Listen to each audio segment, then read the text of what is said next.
UPPL BJP আৰু GSP আৰু এই সময়ত আমি মানৱ সম্পদ উন্নয়নটো অধিক অগ্ৰাধিকাৰ দিছোঁ স্কুল কলেজৰ কেনেকৈ গুণগত শিক্ষা দিব পাৰে আমাৰ অঞ্চলত আৰু ইয়াৰ লগতে যোৱা মাহত আমি 50 জন ছাত্ৰ ছাত্ৰীক IITৰ কাৰণে এটা কোচিং আৰম্ভ কৰিছোঁ SUPER-50 বুলি পেলাই আৰু এই মাহত আমি CEM SUPER-50 বুলি পেলাই 50 জন ল'ৰা ছোৱালীক দিল্লীলৈ চানেকো যিটো IS একাডেমীলৈ আমি সিলেক্ট কৰি পঠাইছোঁ আমি আশা ৰাখিছোঁ ইয়াত বড়ো আদিবাসী আমাৰ গোৰ্খা অসমীয়া বিভিন্ন জনগোষ্ঠীৰ ছাত্ৰ ছাত্ৰী আছে আৰু প্ৰায় ছাত্ৰ ছাত্ৰীৰ এটা ব্ৰাইট ফিউচাৰ আছে অল আৰ ব্ৰাইট ষ্টুডেণ্টছ তেখেতসকলৰ কেৰিয়াৰটো ভাল তো সেইকাৰণে আমি আশা কৰিছোঁ যে এই ছাত্ৰ ছাত্ৰীবিলাকে খুব ভাল ৰিজাল্ট কৰিব আৰু তেখেতসকলক আমি কনষ্টেণ্টলি আমাৰ পৰা খা খবৰ কৰি থাকিম আৰু ছাপোৰ্ট কৰি থাকিম আৰু চানেকো একাডেমিও কৈছে যে এই আমাৰ ছাত্ৰ ছাত্ৰীখিনিক এটা স্পেচিয়েল এটেনশ্যন দি পেলাই তেখেতসকলে কোচিংটো কৰাব গতিকে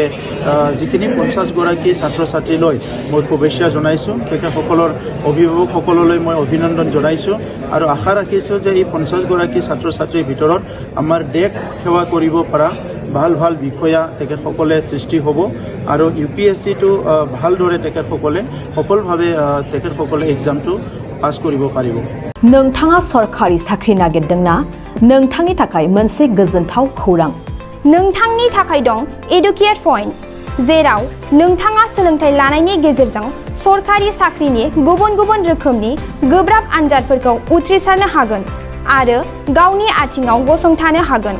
बे एडुकेट पॉइन्टआव नोंथांमोना SSC bank PO bank clerk bank SO UPSC FSC defence railway state insurance AAO ADO एसिस्टेन्टजों लोगोसे स्टेट लेभेल जब आरो माखासे सरकारि साख्रिनि आनजादाव गोनांथि जानाय आयदाफोराव सोलोंथाइ लानो हागोन मख'नो गोनांदि बे सोलोंसालियाव साख्रिनिल' नङा बेयाव MBA आरो सैनिक स्कुल बायदियाव एडमिशननि थाखाय एन्ट्रेन्स होनो थाखायबो सोलोंथाइ लानो हागोन बे सोलोंसालियाव गाहाम थाखो खथानि सुबिदा दं आरो सम मथे नोंथांनि सोलोंथाइखौ बे सोलोंसालियाव होनाय जागोन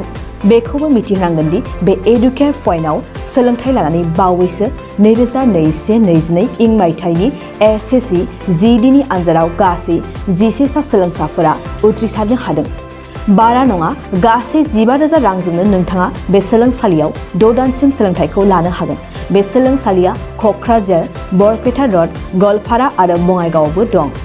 क'क्राझाराव सोलोंथाइ लानो गोसो गुदुं जानाय सुबुंफोरा 70020261133